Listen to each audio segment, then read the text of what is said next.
Perkenalkan, nama saya Hendri Gyo. Saya dari Batik Tulis Pusaka Jagat. Saya membatik mulai tahun 2017. Kenapa saya harus membatik? Karena saya sebagai generasi bangsa harus melestarikan budaya bangsa sendiri. Nama usaha batik saya adalah Pusaka Jagat. Kenapa saya harus memberi nama Pusaka Jagat? Kita harus tahu bahwa pusaka itu adalah peninggalan warisan dunia yang sudah diakui oleh UNESCO. Kenapa dinamakan Pusaka Jagat? Berarti kita mempunyai karya-karya batik yang akan mendunia menjadi pusaka jagatnya dunia. Jadi kita berkeinginan untuk batik-batik kita menjadi kiblat fashion dunia, seperti itu. Kenapa saya harus berkarya dalam batik tulis? Karena dengan batik tulis kita bisa mengungkapkan rasa, mengungkapkan segala mimpi, segala keindahan yang diciptakan oleh Tuhan Yang Maha Kuasa dalam selembar batik. Kenapa harus membatik tulis? Karena saya di sini lebih menemukan rasa, bagaimana kita menciptakan sebuah karya yang penuh rasa, penuh jiwa, penuh doa, penuh segala ucap syukur kepada Sang Maha Pencipta.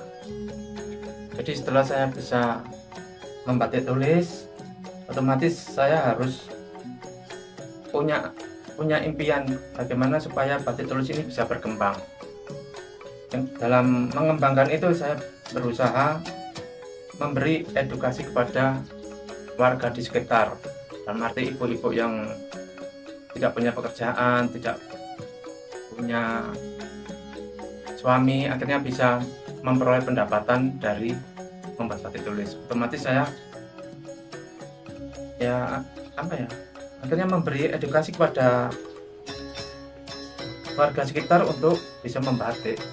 Seiring berkembangnya kita membatik, semakin banyak dikenal orang, melalui pameran-pameran yang diajak oleh Dinas Perekonomian, Dinas Perindustrian, Dinas Perdagangan, Dinas Pariwisata, dan berbagai dinas yang lain.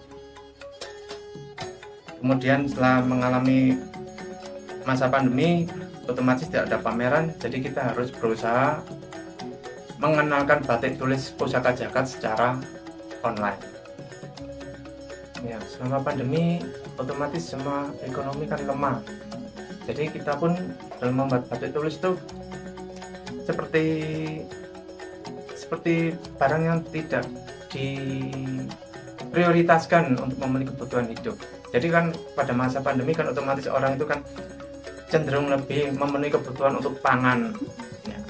Jadi kita harus mencari celah gimana caranya supaya batik tulis itu bisa tetap jalan, bisa tetap laku.